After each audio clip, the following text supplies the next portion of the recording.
오늘 주일 예배 오신 여러분들을 주님의 이름으로 환영합니다. 다 함께 묵도드림으로 오늘 예배를 하나님께 올려드리겠습니다.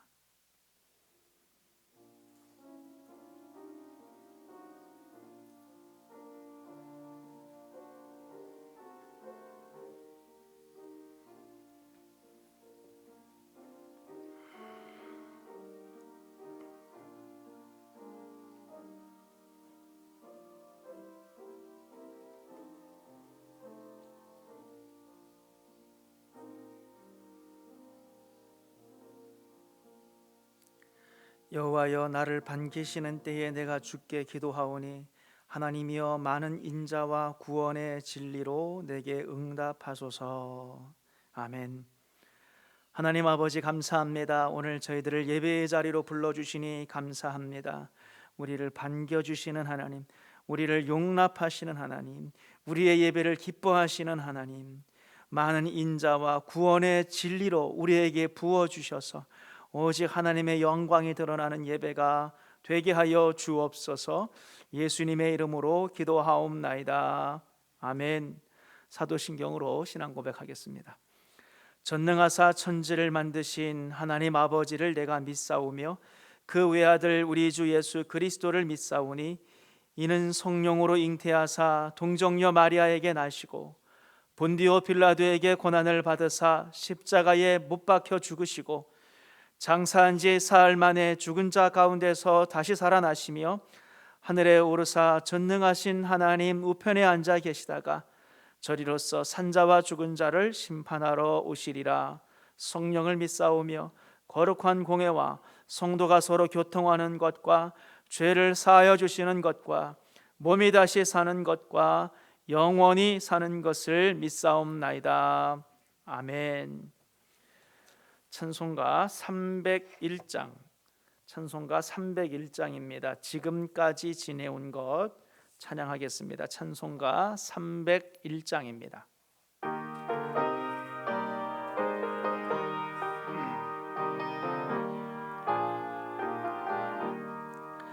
지금까지 지내온 것 주의 크신 은혜라. 한이 없는 주의 사랑 어찌로 말하랴. 자나깨나 주의 손이 항상 살펴주시고 모든 일을 주 안에서 형통하게 하시네. 몸도 마음도 연약한 새 힘받아 살았네. 물붓듯이 부으시는 주의 은혜 족하다. 사랑 없는 거리에 나 험한 산길 헤맬 때 주의 손을 굳게 잡고 찬송하며 가리라. 주님 다시 되올 날이 날로 다가와 무거운 짐 주께 맡겨 벗을 날도 멀잖네. 나를 위해 예비하신 고향 집에 돌아가 아버지의 품 안에서 영원토록 살리라.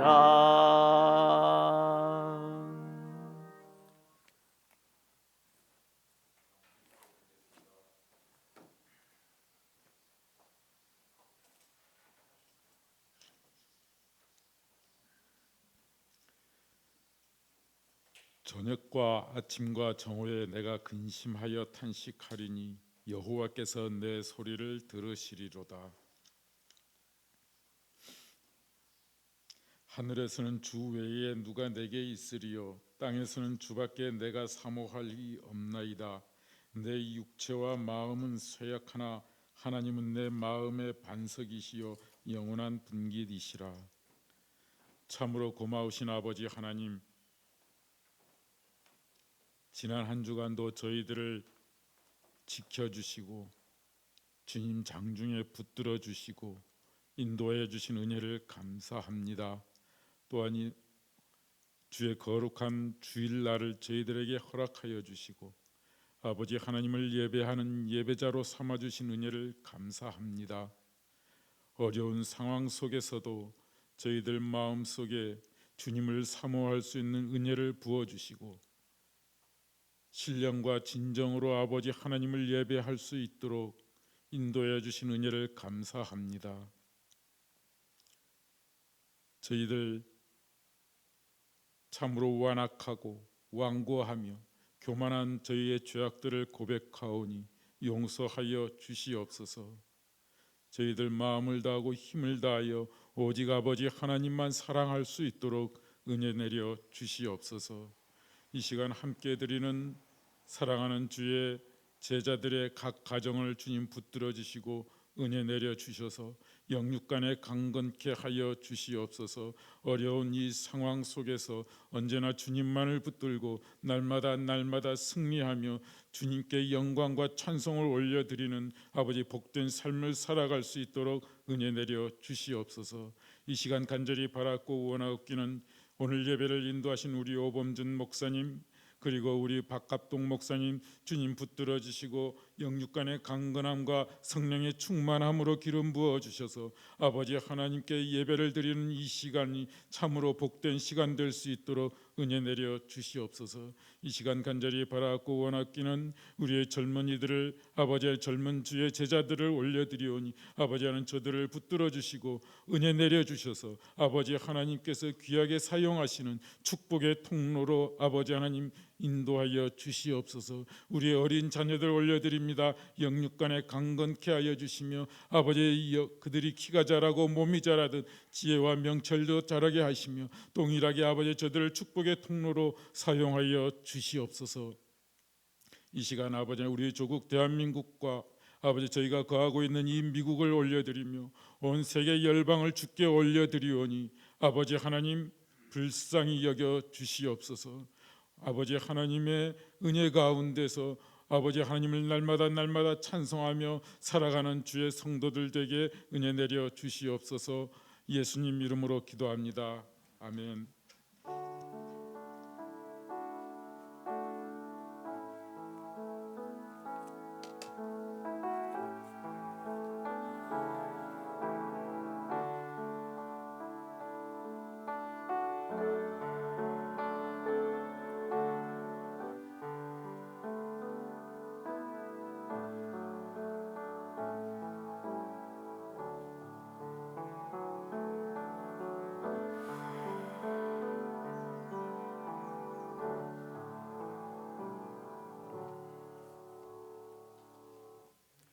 오늘 우리가 볼 말씀은 갈라디아서 1장 6절에서 10절 말씀입니다.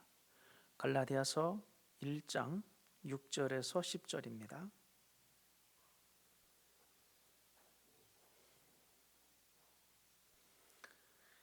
갈라디아서 1장 6절부터 10절 다 같이 합독하도록 하겠습니다. 1장 6절에서 10절입니다. 그리스도의 은혜로 너희를 부르신 이를 이같이 속히 떠나 다른 복음을 따르는 것을 내가 이상하게 여기노라. 다른 복음은 없나니 다만 어떤 사람들이 너희를 교란하여 그리스도의 복음을 변하게 하려 함이라. 그러나 우리나 혹은 하늘로부터 온 천사라도 우리가 너희에게 전한 복음 외에 다른 복음을 전하면 저주를 받을지어다. 우리가 전에 말하였거니와 내가 지금 다시 말하노니 만일 누구든지 너희가 받은 것 외에 다른 복음을 전하면 저주를 받을지어다. 이제 내가 사람들에게 좋게 하랴 하나님께 좋게 하랴 사람들에게 기쁨을 구하랴 내가 지금까지 사람들의 기쁨을 구하였다면 그리스도의 종이 아니니라. 아멘. 오늘은 우리가 받은 복음이라고 하는 제목을 가지고 우리 박갑동 목사님 나오셔서 말씀 증거해 주실 텐데요. 오늘 그 말씀을 통하여서 한 주간 우리의 영혼의 양식을 삼으시는 모든 교우들이 되기를 바랍니다. 우리 목사님 나오시겠습니다.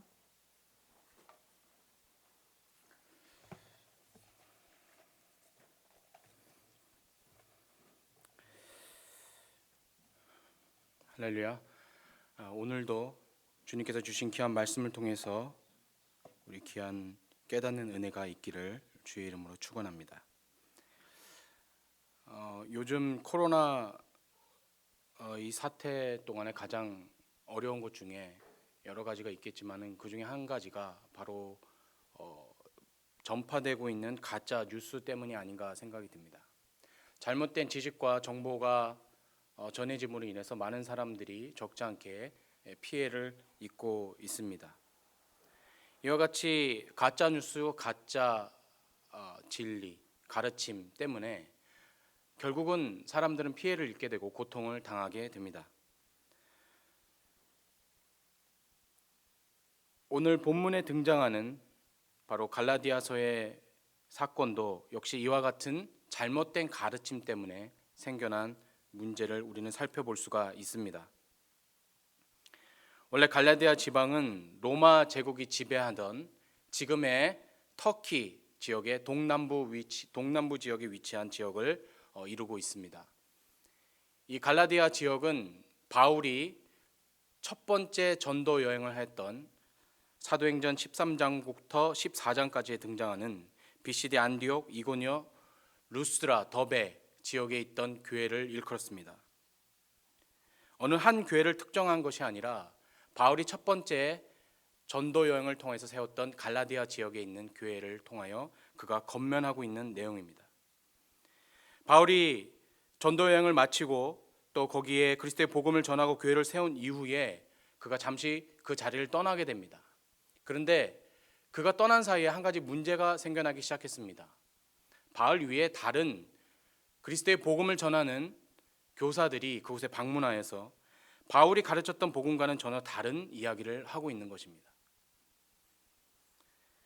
바울이 첫 번째 전도 여행을 떠났을 당시에 갈라디아 지방에는 주로 그가 회당을 중심으로 유대인 회당을 중심으로 복음을 전했기 때문에 갈라디아 지역 교회의 성도들은 대부분이 유대교에서 그리스도인으로 전환한 유대교파 그리스도인들이 상대적으로 많이 있었습니다. 그들은 일찍이부터 율법에 익숙하였고 유대교 전통에 굉장히 익숙했던 사람들입니다. 그러다 보니까 유대파에서 개종한 그리스도인들이 갈라디아 지역교회에서 복음을 전할 때에 그들은 이와 같은 말을 전하고 있습니다. 우리가 그리스도인이 되었지만은 우리도 역시 하나님의 자녀고 율법에 의해서 그리스도를 만나게 되었고 율법에 의해서 이스라엘 백성이 되었기 때문에 우리도 역시 율법을 지켜야 한다. 그리고 율법에서 이야기하고 있는 할례를 모두 받아야 한다라고 가르치기 시작했던 것입니다. 여기에 혼란은 바로 원래 율법을 지키지 않았던 이방인들에게 문제가 생겨나기 시작했던 것입니다. 그들에게 할례를 강요하다 보니까 정말 그래야 하는 것인가? 우리는 분명히 바울에게 율법이나 할례에 대해서 자유롭고 더 이상 그것을 따를 필요가 없다고 배웠는데 지금 이들의 말을 가만히 들어봤더니 그럴싸해 보이고 그렇다고 생각이 들었습니다.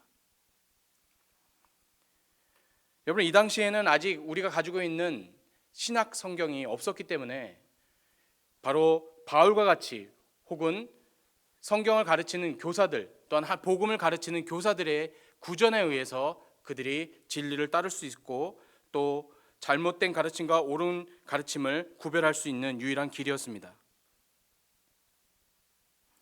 종종 어떤 사람들은 서로 복음을 깨달았다고 해서 이런저런 가르침으로 바로 초대 교회에 엄청난 혼란을 야기했었던 사건도 있었습니다. 이러한 상황 속에서 거의 절대적인 권위를 갖는 사람들이 바로 예수님의 제자들인 사도들의 말이었습니다. 따라서 잘못된 가르침과 혼란이 일어날 때면 누구든지 사도들의 가르침을 기본으로 따랐던 시대입니다. 그런데 오늘 본문에 나오는 바울에 대하여서 사람들은 이야기합니다. 바울은 그의 사도성에 대해서마저도 도전을 받고 있었습니다. 유대교 전통에 자랐던, 그리고 그래서 그리스도인이 되었던 거짓 교사들이 바울의 사도성에 대해서마저도 그는 공격을 하고 있습니다. 바울의 가르침이 틀렸다. 그는 정식 사도도 아니다. 그래서 그가 가르치는 가르침이 잘못된 것이다. 이와 같은 상황 속에서 바울은 분명히 이야기하고 있습니다. 다른 복음은 없다. 너희가 처음 받은 복음 외에는 다른 것을 만약 누구든지 전한다면 그들은 모두 저주를 받을 것이다. 여러분, 우리가 한국 교회와 또한 이 세계에 존재하는 많은 교회 가운데 이러한 잘못된 복음을 인하여서 고통을 받고 잘못된 복음이 교회 안에 들어와서 혼란을 야기하고 또한 많은 사람들이 피해를 입습니다. 이번 코로나 바이러스 사태를 통하여서 특별히 한국에서 주목할 사건이 있다면 아마도 신천지 문제일 것입니다. 지난 10수년 동안 한국 교회의 가장 큰 고민 중 하나가, 그리고 문제 중 하나가 바로 신천지의 문제였습니다. 여러분도 잘 아시다시피 이번 계기를 통해서 신천지에 대한 한국 사회의 사회적인 인식과 문제점이 적나라하게 드러났기 때문에 어떤 이들은 그나마 불행 중 다행이었다라는 평가를 하기도 합니다. 사실 그러나 이 모든 문제들이 기존에 있는 교회들이 올바른 복음 안에 제대로 서 있지 못했기 때문에 우리는 그러한 잘못된 복음에 현혹되고 넘어갔다는 사실을 또한 우리는 뼈아프게 인정해야 합니다. 그렇다면 우리가 이야기하는 이 복음이 왜 그렇게 중요한 것인가? 왜냐하면 복음을 통해서만이 우리가 구원을 얻을 수 있기 때문입니다. 하나님의 구원의 모든 계획이 복음을 통하여 이루어지고 이 복음은 기독교의 일부가 아닌 사실 진리 그 자체를 말하고 있는 것입니다. 교회가 세워지고 움직여가는 모든 원동력이 바로 이 복음에서부터 시작이 됩니다. 만약 복음이 흔들리면 우리의 신앙이 흔들리고 교회가 흔들리고 또한 우리의 구원이 흔들리게 됩니다. 이와 같이 복음이 뭔지를 정확하게 이해하고 또한 깨닫고 또 복음을 제대로 경험해야지만이 올바른 신앙생활을 할 수 있습니다. 교회를 평생 다니고 30년, 40년 다녀도 복음을 제대로 깨닫지 못하고 이해하지 못한다면 아무 소용이 없습니다. 성경을 아무리 많이 읽어도 복음을 이해하지 못한다면 성경을 사실 전혀 모르는 것과 일반 다르지 않을 것입니다. 제 경험에 10년에서 12년 전쯤에 한국에 있을 때 신대원 들어가고 전도사 생활할 때입니다. 그때 청년부를 맡았는데 제가 담당하는 청년 중에 그의 지인이 찾아왔습니다. 그리고 저에게 면담을 요청했습니다. 그리고 자신의 소개를 하며 자기는 서울 소재 어느 교회를 다녔고 또 지금 교회를 다니지 않고 있다. 왜냐하면 자기는 진리를 찾고 싶고 구원이 어떻게 이루어지고 자기가 구원을 받을 수 있는지에서 정말 많은 고민을 해봐서 절에도 가봤고 또 다른 여러 유사 종교에 가서 자기는 진리를 찾기 위해서 돌아다녀봤다. 심지어 자기는 성경을 거의 50독 이상을 하였다라고 저에게 이야기를 했습니다. 그래서 저와 면담하는 가중 가운데 이와 같은 질문을 합니다. 제가 성경을 이렇게 많이 읽었는데 그리고 이렇게 봤는데 도무지 이것이 전혀 믿어지질 않습니다. 그러면서 저에게 도전하기를, 전사님은 이 말씀들이 믿어지십니까? 이게 상식적으로 이해가 됩니까? 예, 저는 믿어집니다. 이 말씀들이 다 진리로 믿어집니다. 근데 자신은 그것이 이해가 안 된다는 거예요. 여러분, 성경을 많이 알고 많이 보아도 그게 믿어지지 않는 게 문제입니다.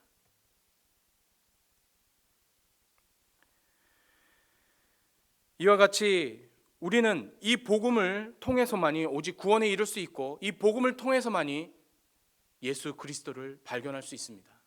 이 복음 안에는 하나님의 사랑이, 무한하신 사랑이 들어있고 이 복음을 통해서 우리는 구원의 길에 이를 수 있습니다. 바울은 1장 11절부터 12절에 이와 같이 이야기합니다. 형제들아, 내가 너에게 알게 하노니 내가 전한 복음은 사람의 뜻을 따라 된 것이 아니다. 이는 내가 사람에게 받은 것도 아니요 배운 것도 아니요 오직 예수 그리스도의 계시로 말미암은 것이다라고 그는 증거하고 있습니다. 내가 전에 이 받은 복음이 누군가에 의해서 내가 배운 것이 아니다. 내가 누군가에 의해서 전해받은 것도 아니고 들은 것도 아니고 오직 예수 그리스도로 말미암아 내가 이 복음을 받게 되었고 깨닫게 되었다라고 그는 증거합니다.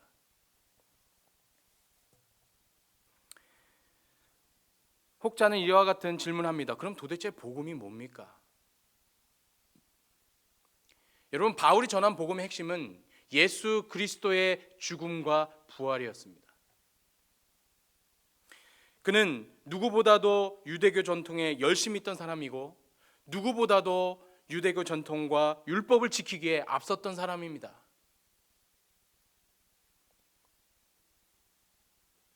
그런데 그가 예수 그리스도를 만나고 난 이후에 그는 이 모든 것들을 다 버렸습니다. 율법을 통해서는 내가 구원을 받을 수가 없구나. 예수 그리스도께서 우리에게 유일하신 구원의 길과 진리가 되어주신 분인 것을 그는 깨달았습니다. 어찌 보면 우리가 복음을 깨달았다, 우리가 복음을 들었다 할 때 아주 단순하게 들릴 수도 있습니다. 그러나 사실 이 복음은 우리가 아는 것처럼 그렇게 단순하지는 않습니다. 여러분, 혹시 물리학의 법칙, 또 열역학의 법칙, 에너지 보존의 법칙, 이와 같은 물리학의 법칙과 이런 것들에 대해서 여러분 들어보신 적이 있을 겁니다. 우리는 이렇게 이야기할 수 있습니다. 몇 가지의 공식으로 간단하게 정리해 볼 수가 있습니다. 그리고 사람들이 이야기합니다. 내가 이와 같은 법칙, 이와 같은 물리학적 법칙, 중력의 법칙을 내가 이해하고 있다. 내가 안다. 그런데요, 사실 그거는 아는 게 아니죠. 존재하는 것은 알고 있지만 이를 위하여 어떤 학자들은 평생을 연구하고 이해를 정리하는 수많은 이론들은 엄청난 서적과 정보의 양으로 정리해 볼 수가 있을 것입니다. 우리가 복음을 이해한다, 복음을 안다. 하지만 이것은 단순하면서도 굉장히 복잡하고 어려운 문제입니다. 복음 안에는 하나님의 무한하신 사랑이 들어 있습니다. 복음 안에는 구원의 길이 있습니다. 복음 안에는 하나님의 놀라우신 계획이 들어 있습니다.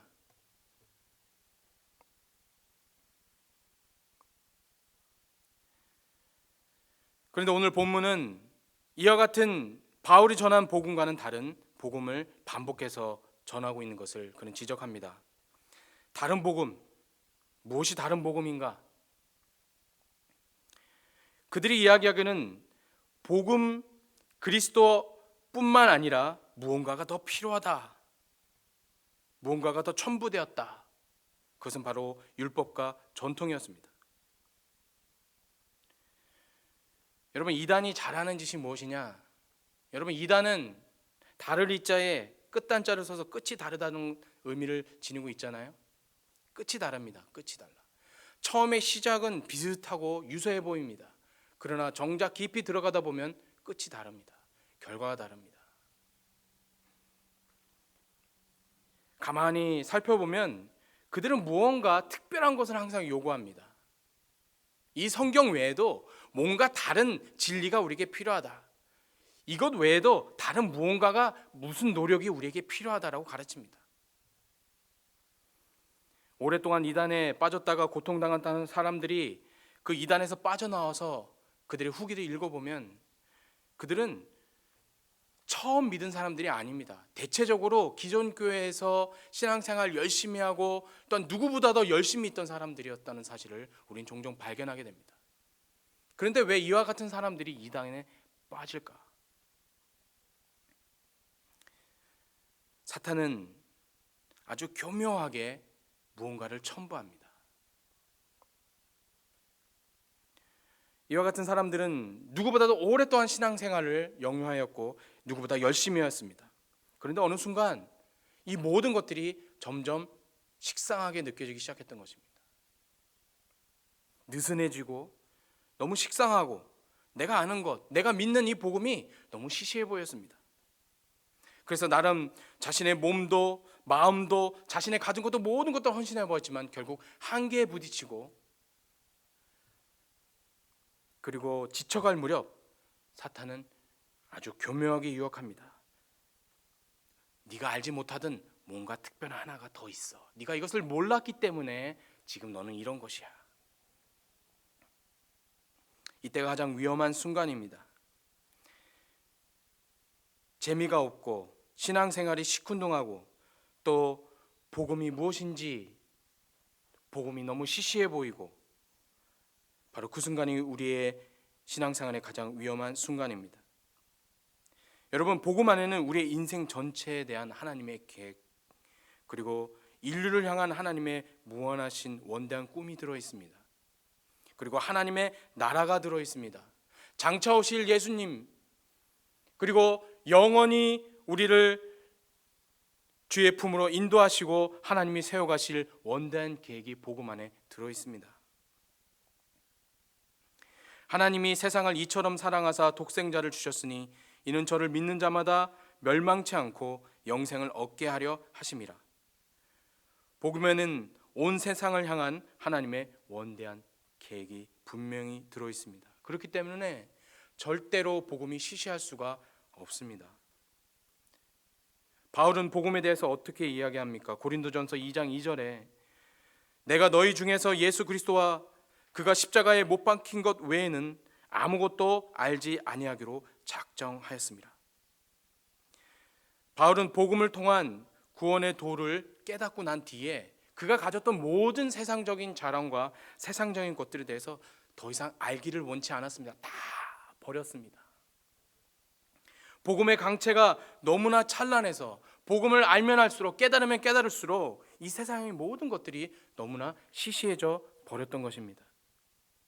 심지어 그는 그의 목숨을 바쳐서까지도 이 복음을 위해 기꺼이 나아가기를 각오했습니다. 만약 지금이라도 내가 이 복음을 위해서 목숨마저도 바칠 각오가 되신 분들이 계시다면 그분은 아마 바울이나 사도와 같은 수준의 그리스도인이 아닐까 말씀드리고 싶습니다. 예수님께서는 그를 따르는 제자들 향하여 누구든지 자기 십자가를 지고 심지어 목숨을 다 버릴 수 있어야 바로 내 제자가 될 것이다. 우리는 복음을 더 깨닫고 또한 복음을 더 알도록 힘써 노력해야 될 필요가 분명히 있습니다. 복음은 결코 시시하지 않습니다. 복음은 결코 단순하지 않습니다. 복음은 능력이요 또한 하나님의 무한하신 사랑이 그 안에 있습니다. 어찌 우리가 하나님의 사랑을 시시하다 이야기할 수 있습니까? 어찌 우리가 하나님의 은혜를 시시하다 이야기할 수 있습니까? 어찌 우리가 하나님께서 우리를 구원하신 그 구원이 시시하다고 이야기할 수가 있습니까? 이와 같은 사람들은 복음을 아직 깨닫지 못한 것입니다. 복음을 알지 못하는 것입니다. 로마서 1장 17절에 복음에는 하나님의 의가 나타나서 믿음으로 믿음에 이르게 하나니 기록된 바 오직 의는 믿음으로 말미암아 살리라. 그는 분명코 이야기합니다. 복음이면 충분하다.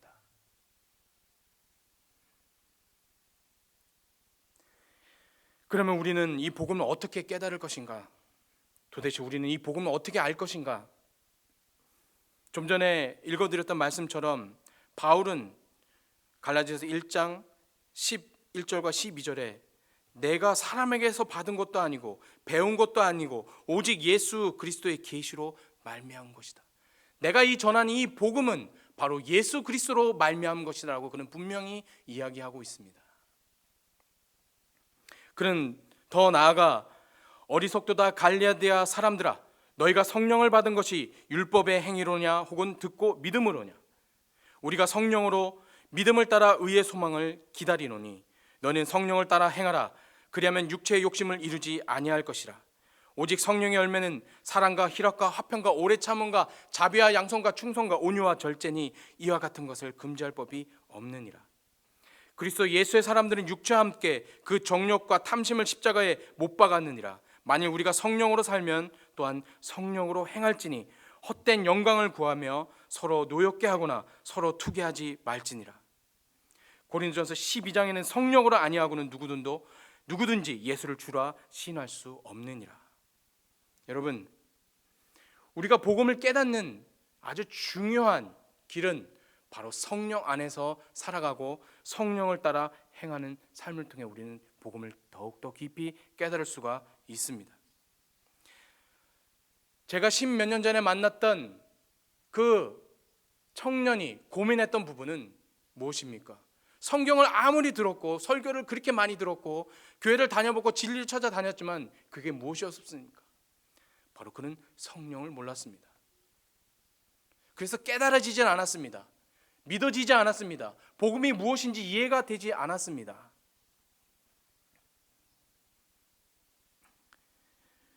너희가 받은 복음이 성령으로 말미암지 않았느냐? 성령의 인도하심을 따라 행하라. 여러분, 성령은 바로 하나님의 말씀 가운데 복음의 진리 가운데 우리를 이끌어 가십니다. 성령의 인도하심이 없으면 복음을 깨달을 수도 알 수도 또한 그를 통해서 믿음도 생겨나지 않습니다. 성령의 인도하심의 그 끝은 또한 성령의 열매로 알 수가 있습니다. 여러분, 이단을 살펴보면 그 끝은 확연하게 다릅니다. 성령의 열매는 사랑과 희락과 화평과 오래 참음과 자비와 양성과 충성과 온유와 절제인데 이단의 끝은 어떻습니까? 잘못된 신앙의 끝은 어떻습니까? 다툼과 분냄과 시움과 시기와 미움뿐입니다.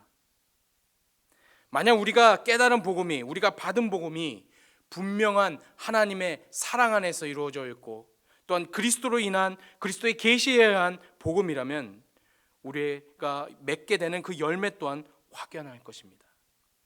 우리는 성령을 따라 복음을 깨닫고 성령을 따라 그 복음의 진리에 따라 살아갈 때 분명코 이와 같은 열매, 사랑의 열매, 희락의 열매, 화평의 열매, 오래 참음과 자비와 양성과 충성과 온유와 열매와 같은 아주 아름다운 열매를 맺을 수가 있을 것입니다. 복음 안에는 하나님의 무한하신 사랑과 계획이 들어 있습니다. 하나님이 세상을 이처럼 사랑하사 독생자를 주셨으니 이는 저를 믿는 자마다 멸망치 않고 영생을 얻게 하려 하심이라. 이 복음 안에는 율법도 유대인도 이방인도 헬라인도 아군도 적군도 없습니다. 오직 그리스도의 사랑만이 있습니다. 여러분이 아는 것으로, 내가 믿고 있는 것으로 그 결과가 만약 다툼과 분냄과 시기와 미움이라면 우린 다시 한번 내가 깨달은 것이 맞는 것인지, 내가 아는 것이, 내가 믿고 있고 따르는 것이 올바른 것인지 우리 한번 다시 점검해야 될 필요가 있을 것입니다. 내가 진정으로 복음을 깨닫은 자라면, 그리고 이 복음을 따라 행하는 자라면 우리의 열매는 성령 안에서 아름다울 수밖에 없기 때문입니다. 우리에게 사랑이 만약 없다면 우리는 복음을 제대로 깨닫지 못한 자이며 어찌 보면 복음을 저버린 자들일 수도 있습니다. 코로나로 우리 모두가 힘겹고 어려운 시기를 지내고 있습니다. 그 어느 때보다도 혼란스럽고 어지러운 세상입니다만, 이럴수록 내가 받은 복음이 무엇인지, 내가 깨닫고 있는 복음이 무엇인지, 내가 무엇을 쫓고 있는지 우리는 다시 한번 우리 스스로를 점검하고 복음에는 도대체 어떠한 능력과 또한 그러한 열매가 맺히고 또한 나는 그러한 열매를 맺고 살아가고 있는지 돌아보는 저와 여러분이 되기를 주의 이름으로 축원합니다. 사랑의 하나님, 감사합니다. 오늘 말씀을 통하여서 우리가 받은 복음이 무엇인지, 그 의미가 무엇인지 깨닫는 시간이었습니다. 주님, 우리가 이 복음을 통하여 정말 예수 그리스도를 따르는 주의 귀한 종들 되게 하시고 또한 구원에 이르는 우리의 삶이 되어질 수 있도록 주님 인도하여 주옵소서. 감사를 드리며 우리를 구원하신 예수님의 이름으로 기도하옵나이다.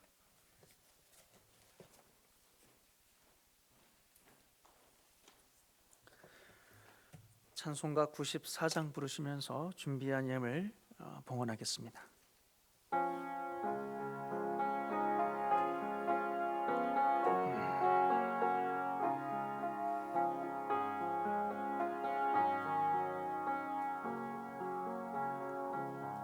주 예수보다 더 귀한 것은 없네. 이 이 세상 불귀와 바꿀 수 없네.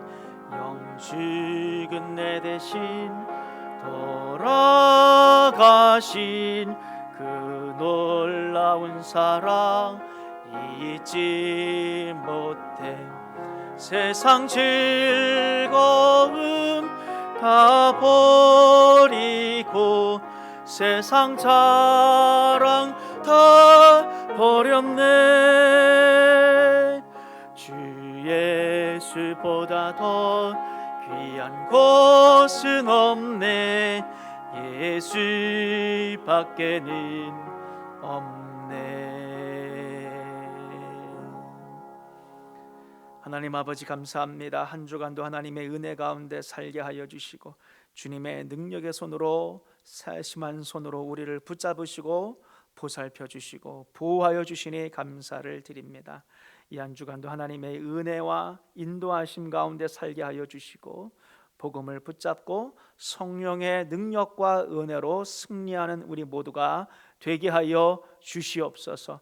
이 시간 주님의 은혜에 감사하며 하나님 앞에 마땅히 드릴 우리의 헌신의 표시로 예물을 드립니다. 드린 손길들을 기억하여 주시고 우리 모든 교우들의 가정과 그들의 일터와 생업의 현장을 불쌍히 여겨주셔서 이 어려운 때에 하나님의 은혜로 잘 감당하고 서 있을 수 있도록 인내와 믿음으로 걸어갈 수 있도록 특별한 손길로 붙잡아 주옵소서. 예수님의 이름으로 기도하옵나이다. 아멘. 광고 드리겠습니다. 오늘 말씀 전해주신 박갑덕 목사님께 감사를 드립니다. 오늘 함께 우리 영상으로 예배를 드리시는 우리 모든 교우들 주님의 이름으로 환영하고 축복합니다. 성경 통독 17주차입니다. 이번 주 성경 통독 범위는요 신명기 1장부터 15장까지입니다. 우리가 특별히 대면으로 예배를 드리지도 못하고 만남을 가지고 있지 못하지만 그럴수록 우리 모든 교우들이 성경은 다 집에 있잖아요. 그렇기 때문에 여러분들이 말씀으로 계속해서 말씀으로 하나님을 만나고 말씀 속에서 여러분들이 삶을 살아가실 수 있도록 더 말씀 읽기에 힘써 주시기를 부탁을 드립니다. 영상 예배는 계속해서 광고들이 있기 때문에 주보를 참고해 주시기를 바라겠습니다. 기타 광고도 마찬가지입니다. 마스크가 필요하신 분 저에게 말씀을 해 주시면 제가 안내해 드리도록 하겠습니다. 이상 광고를 마쳤고요. 우리 마지막 찬송가 456장 거친 세상에서 실패하거든 마지막 찬양 하나님께 올려드리고 축도로 예배를 마치겠습니다.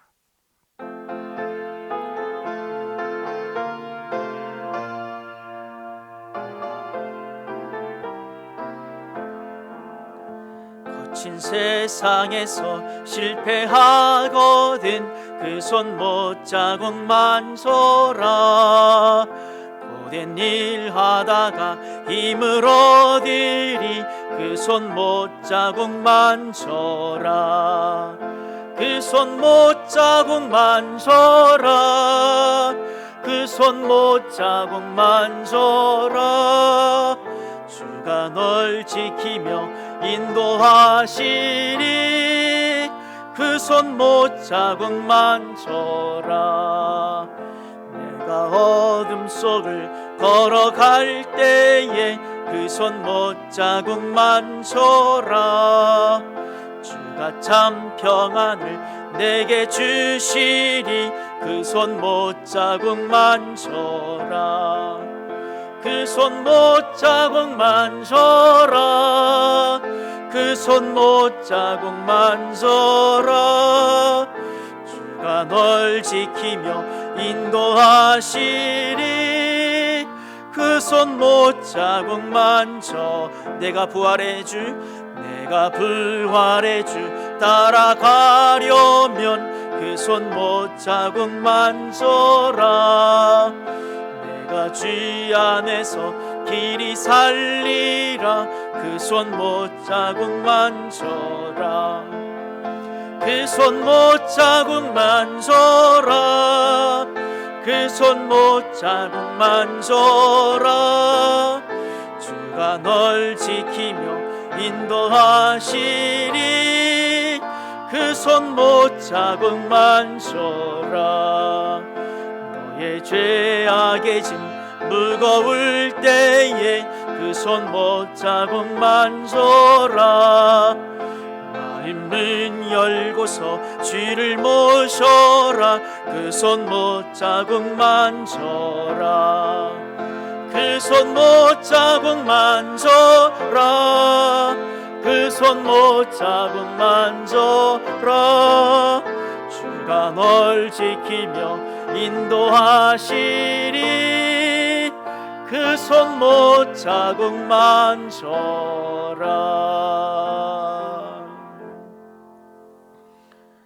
이제는 우리 주 예수 그리스도의 은혜와 하나님 아버지의 극진하신 사랑하심과 성령의 감화 감동 교통 충만하심의 은혜가 오늘 예배를 드리는 모든 주의 교우들 머리머리 위에, 그들의 가정 위에, 일터와 직장 위에, 자녀들 위에 지금부터 영원토록 함께 하옵시기를 간절히 축원하옵나이다. 아멘.